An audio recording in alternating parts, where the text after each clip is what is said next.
or writing or something like that. And you're also into swords. You're somewhat of a swordsman yourself.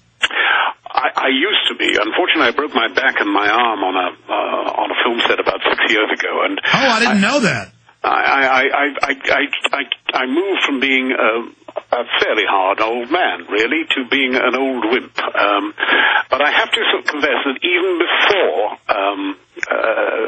Daniel's thing came, I do sleep with a samurai sword beside my bed, and it is sharp. Burglars should be aware of this.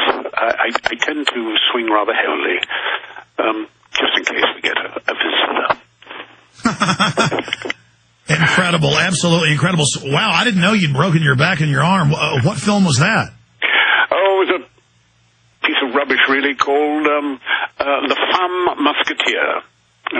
But it had some nice people in it, Michael York and the great Depardieu, and a few others. But you're doing better now. I mean, you certainly sound good. I am good. If it wasn't for that wretched back of mine, I would be in extraordinary good health. And every time I start feeling poor me, I suddenly start thinking, you could be a quadriplegic or you could be dead. Think about that, old man, and yes, suddenly my aches and pains don't seem to matter. Incredible. Yeah. And you live on the Isle of Man. Pardon? You live on the Isle of Man. Yes, I have a place here. I've had a place here for about 20-odd years. More than that, 22 years, I think. It has been described as 70,000 alcoholics clinging to a rock in the Irish Sea.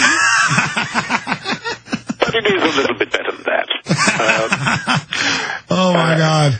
All right, let's... If you're a motorbike man, it is heaven itself. It is Valhalla. It is where the greatest street racing takes place. Valhalla.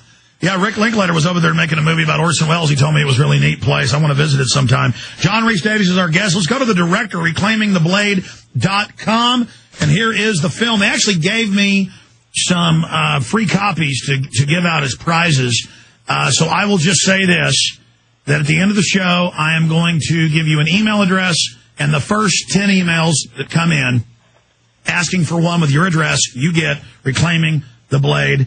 And I guess we should spend a few minutes with the director himself, Daniel McNicoll, talking about what is in this great film that got Vigo in it, and you got John, and you got so many other, the Swordmaster, the top guy in Hollywood who trained all the folks for Star Wars and so many other films. I mean, this is a who's who, but it's also pro-self-defense, pro-liberty. What a message.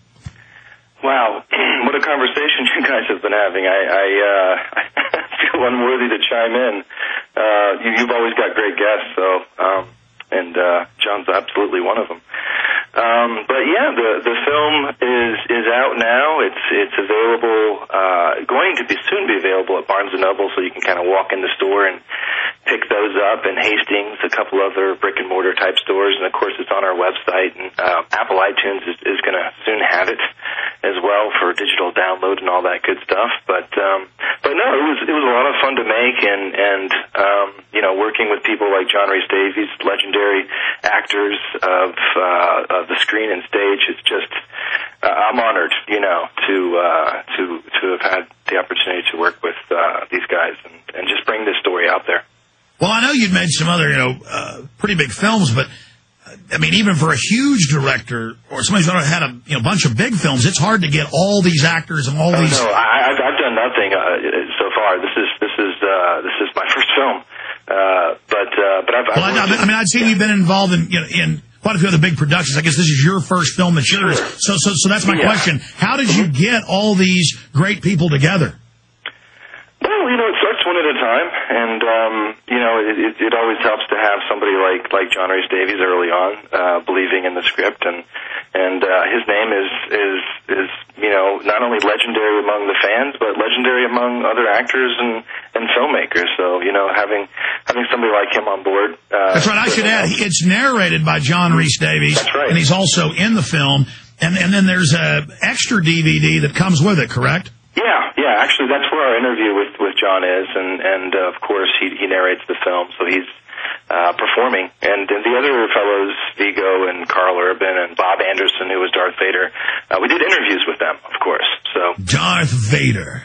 And by the way, I promise you the lightsabers are on the way. So hey, you don't have to ply me with loot. I'm just happy to get the lightsabers to have more battles than my kids. I know you have 5 for your kids or whatever, but I know the guys there will probably love them, and they're just a lot of fun. So I tell you, my children murder me every day with those lightsabers, so I'll be glad to get some more. Going back to John Rhys Davies, I should have made that point early on.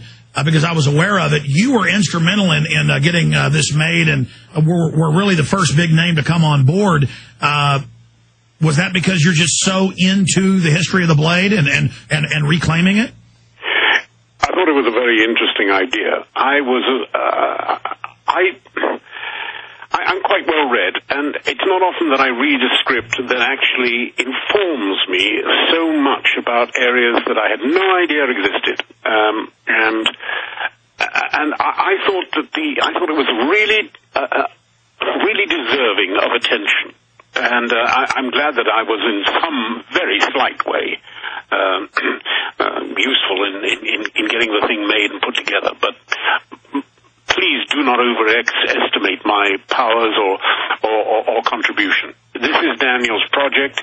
It was well thought, resourced, and well serviced. He's done a grand job, and it's an interesting subject. And no matter how well you know it, there'll be detail and information there that makes you go, wow, I never understood that. Now that whole area is now illuminated for me. Well, I was going to agree with you that I'm somewhat well read about history just because it's interesting, and about chivalry and different wars that happened in the Middle Ages, and then even in some of the more modern wars. And I learned a lot watching the film, and of course the extras that are in it. So folks should go to reclaimingtheblade.com and get the film with the extras, Reclaiming the Blade, with John Rhys Davies featuring Viggo Mortensen and many others, Bob Anderson and Carl Urban. But in closing, Mr. Davies, I hope that we can sometime off in the future have you back on. We appreciate you giving us your precious time. I'm going to come back in the final segment and talk with the director about the film a little bit more. But I wanted to ask you specifically about kind of the archetype of Mordor that wants this global domination, this total control over Middle Earth. In your research, have you ever studied the globalist and the New World Order and this whole technocratic world government that's being set up? And if so, what's your view on that? Well, yes, indeed. If all our princes were true philosophers, what a wonderful world it would be. But since they're not, since they're nasty, venal, and corrupt, most of them, and some are just misguided idealists out to do the best thing and making a terrible hash of the whole thing.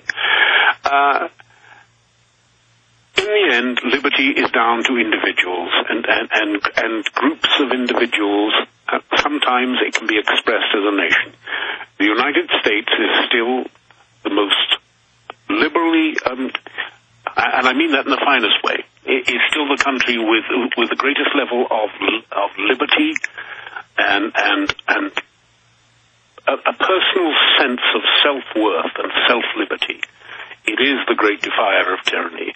And I think that Europe may well be sinking into an awful period of darkness and centralization and monopoly.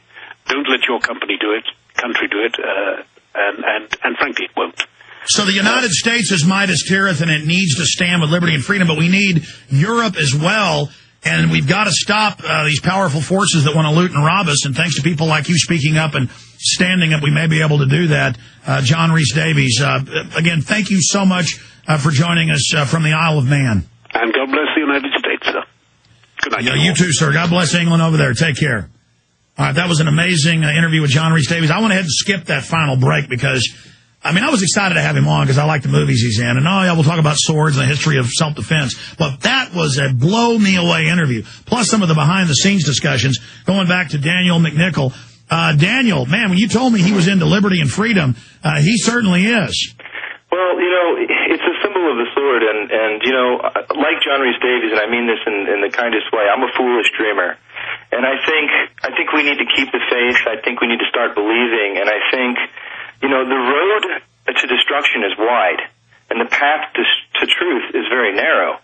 And I think history will be made by foolish dreamers like yourself and John Rhys Davies, and people that aren't afraid to take a chance and dream of what the future could be. And that's the exciting thing about it, you know. And ultimately, I think the strong man will be defeated by the weak and the humble. You know, that's the interesting thing about it, is we've got a lot of, you know, huff and puff characters out there, and they're just going to be deflated someday, and that's exciting to me, you know. Well, I think you've hit the nail on the head. I think the key to saving the world and really letting humanity achieve its destiny is in the heart of a child, a dreamer, the imagination, the things we lose. And the supposed worldly establishment person has no belief in themselves. They just go with the fad. They go with what the system says is popular.